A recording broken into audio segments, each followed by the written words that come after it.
Attention. Attention au départ de la première voiture et on l'applaudit encore. Rallye Monte-Carlo, première manche. Pour Peugeot, 1985, c'est l'année du championnat. Salonen, parti. Le troisième, eh bien, c'est un... 24 heures après le départ de Paris et le parcours de concentration, les concurrents sont à pied d'œuvre dans le Massif central. 4 grandes équipes disputent le rallye Monte-Carlo. Audi, champion du monde en titre, Stig Blomqvist et Walter Röhrl.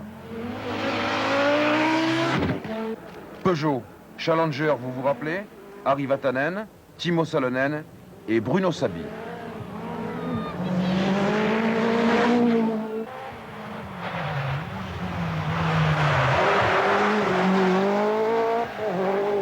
Lancia, Henri Toivonen et Massimo Biasion.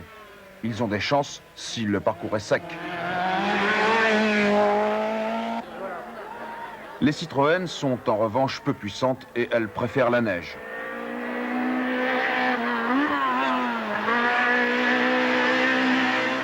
La neige, il y en a et sur ce terrain spécifique, les Peugeot 205 Turbo 16 sont toutes puissantes. Observez les différences de comportement, la facilité de la 205 contre la rusticité et la brutalité de la Quattrosport.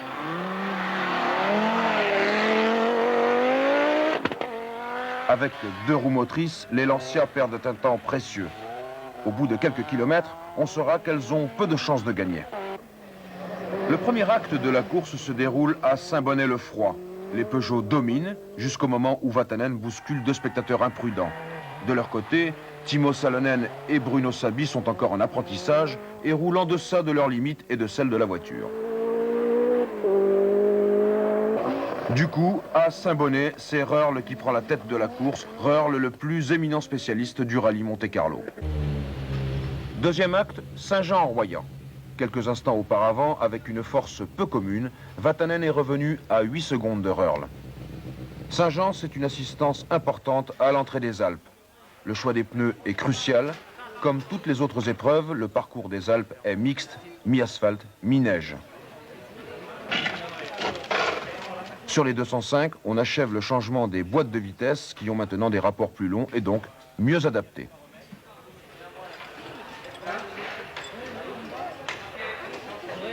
Madame Lyon, concessionnaire Peugeot à Saint-Jean, s'occupe, elle, de restaurer nos amis.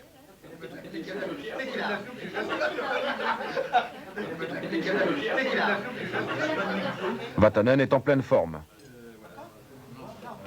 Very difficult to beat. So I have to, travailler très dur. Après cette halte d'une petite demi-heure, la course s'enfonce dans la nuit. Et soudain, au départ de l'épreuve, l'atmosphère se tend. Vatanen sait que Röhrl est à sa portée.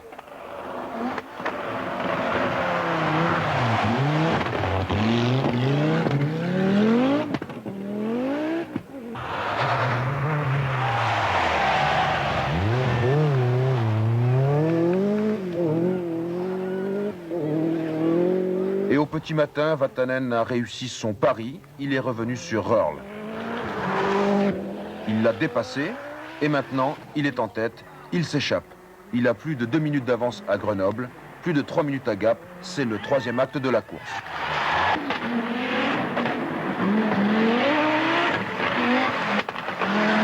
À Gap, coup de théâtre.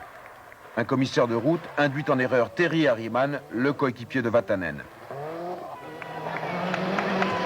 4 minutes d'avance à l'entrée du parc fermé de Gap, ce sont donc 8 minutes de pénalisation infligée au leader et à sa Peugeot. Le lendemain, dans le monde des coéquipiers, on ne parle que de cette affaire.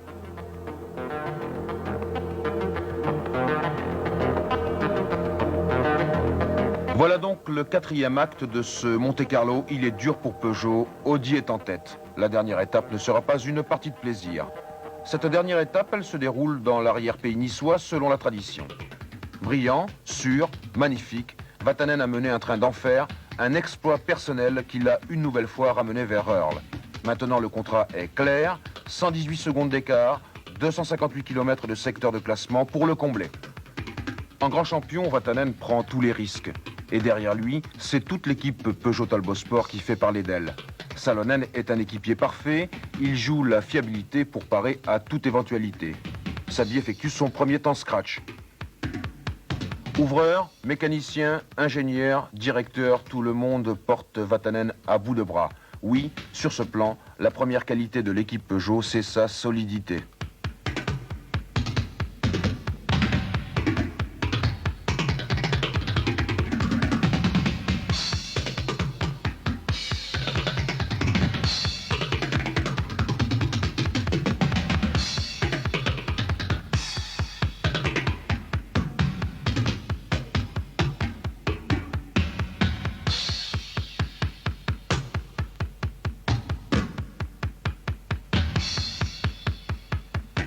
Face à cela, une erreur de pneu de l'équipe Audi sur la voiture de Röhrl. Vatanen reprend le commandement de la course. Au passage à Monaco, avant la dernière nuit, Röhrl ne se fait plus d'illusions. Harry est fantastique. Pensez-vous pouvoir être plus rapide? Avec ma voiture, je suis 8 minutes en dessous. Votre pronostic? Harry gagnera et j'espère être second. Pilote cette année. Dernière nuit, dernière chance.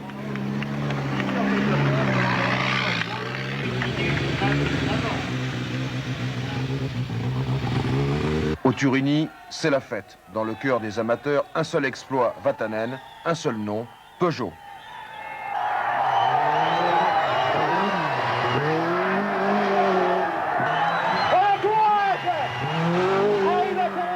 Walter Röhrl, comme il l'a prévu, conserve sa deuxième place.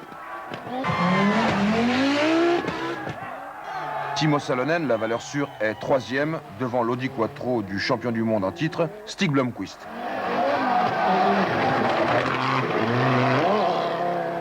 En cinquième position, la nouvelle vague, Bruno Saby. En jargon de course, Peugeot fait 1, 3, 5. Saby précède Henri Toivonen, le meilleur performeur de l'équipe Lancia. Derrière, une Visa, celle du vétéran Jean-Claude Andruet. Et puis, comble de succès, c'est une Turbo 16 série 200 qui gagne le classement promotion. Au petit matin à Monaco, c'est le bonheur contenu des grandes, des très grandes victoires. Au parc pour le pilote donc que l'on connaît bien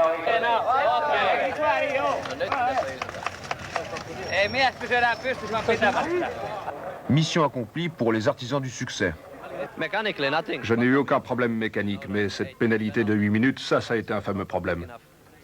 Alors, vous êtes les meilleurs? Le pilote, je ne sais pas, mais la voiture, certainement. Il se trouve que les 4 derniers rallyes auxquels nous avons participé se sont soldés par une victoire. La dernière, c'est une victoire au rallye de Monte-Carlo, c'est la première de l'année. C'est le rallye de Monte-Carlo qui est considéré comme le rallye phare de la saison. Et puis la Suède, maintenant, on va se remettre dans un tunnel. Et puis on va travailler de manière à avoir les meilleures voitures et les meilleures chances au départ du rallye de Suède. Automobile Peugeot a commencé à recueillir les fruits de ses efforts de produits, a commencé à recueillir les fruits de ses efforts d'amélioration de la qualité, a commencé à recueillir les fruits du lancement 205 qui se répercute sur le reste de la gamme et que, après une année 84 qui était très encourageante, il est absolument impératif qu'on fasse une année 1985 bonne dans tous les domaines. Et je pense que l'activité rallye et les succès remportés en rallye peuvent y contribuer.